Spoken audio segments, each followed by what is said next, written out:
안녕하세요. 오늘 우리는 급변하는 현대 사회 속에서 노년의 삶이 어떻게 달라지고 있는지 그 두 가지 얼굴에 대한 이야기를 함께 나눠보려고 합니다. 기술 발전이 누군가에겐 편리함이 되지만 또 다른 누군가에겐 거대한 벽이 되는 현실.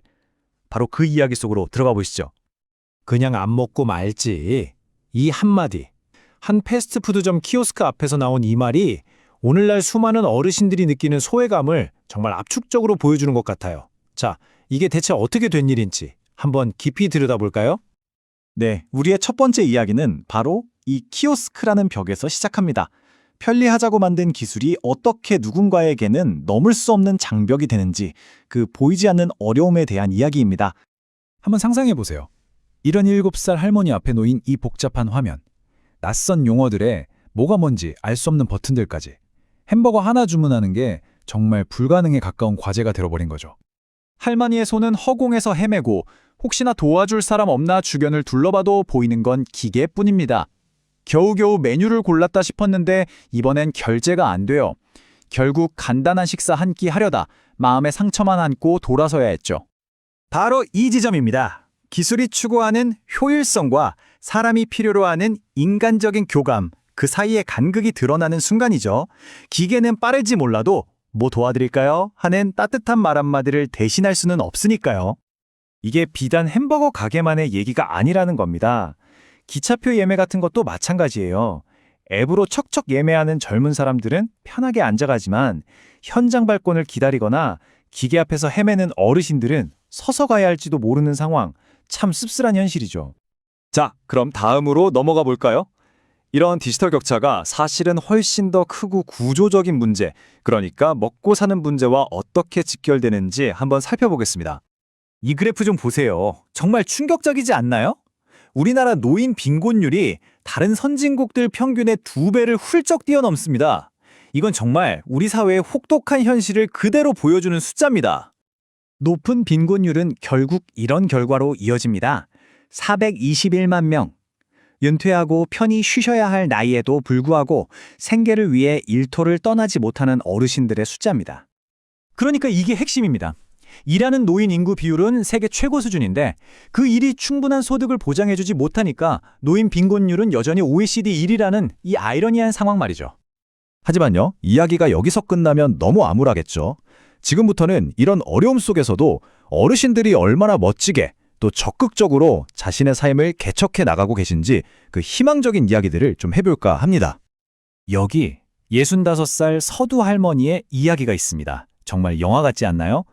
불과 10여 년 전만 해도 컴맹이셨는데 포기하지 않고 컴퓨터를 배우기 시작해서 각종 디지털 자격증은 물론이고 드론 조종사 자격증까지 따셨습니다.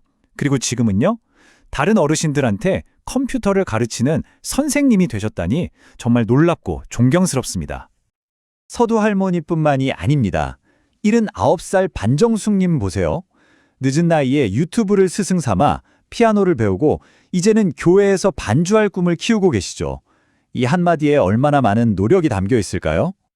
네, 바로 이런 겁니다. 스마트폰 활용부터 영상 편집, 드론 조종까지 이분들이 보여주는 건요, 그냥 기술을 거부하는 게 아니라 배울 수 있는 길만 있다면 얼마든지 세상에 적응하고 또 즐길 수 있다는 사실입니다.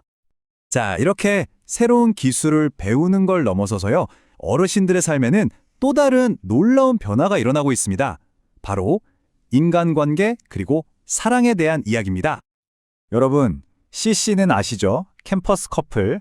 근데 요즘엔 BC라는 말이 있다고 합니다. 바로 복지관 커플의 줄임말인데요. 이 신조어 하나만 봐도 알 수 있죠. 로맨스는 젊은이들의 전유물이라는 생각, 이젠 정말 옛말이 되어가고 있습니다. 복지관이 어르신들의 새로운 데이트 성지가 된 셈인데요. 여기에도 나름의 공식이 있다고 해요. 마음에 드는 프로그램에 꾸준히 나가서 얼굴 도장 찍고, 작은 친절로 마음을 열고, 수업 끝나고 같이 커피 한잔 하고, 문자로 안부도 물으면서 관계를 쌓아가는 거죠. 정말 풋풋하지 않나요? 이게 그냥 하는 말이 아니라는 걸 이 숫자가 증명합니다. 신랑 97.8세, 신부 96.2세. 이게 우리나라 최고령 재혼부부의 나이라고 합니다. 와, 정말 사랑과 동반자를 찾는 여정에는 나이가 아무런 상관이 없네요. 자, 이제 마지막으로 가볼까요? 지금까지 살펴본 이런 개인들의 이야기가 사실은 우리 사회 전체가 맞닥뜨린 거대한 변화와 어떻게 연결되는지 한번 짚어보겠습니다. 2025년 정말 얼마 안 남았죠?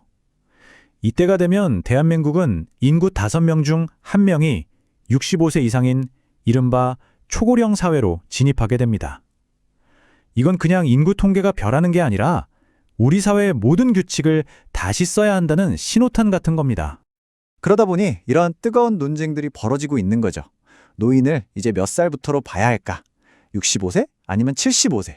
지금의 연금 제도로 괜찮을까? 은퇴 후에도 의미 있는 일을 계속할 방법은 없을까? 그리고 가장 중요한 것, 어떻게 하면 살던 곳에서 존엄하게 늙어갈 수 있을까? 전부 다 정말 쉽지 않은 질문들입니다. 결국 오늘 우리가 함께 나눈 이 이야기들, 소외와 도전, 그리고 새로운 희망에 대한 이 모든 것들이요. 이게 단순히 어르신들만의 얘기가 아닙니다. 이건 바로 몇십 년 뒤 우리 모두의 모습일 수 있거든요. 오늘의 젊은이가 내일의 노인이 되는 건 당연한 이치니까요. 자, 그렇다면 우리는 우리 모두의 미래를 어떻게 함께 만들어 가야 할까요?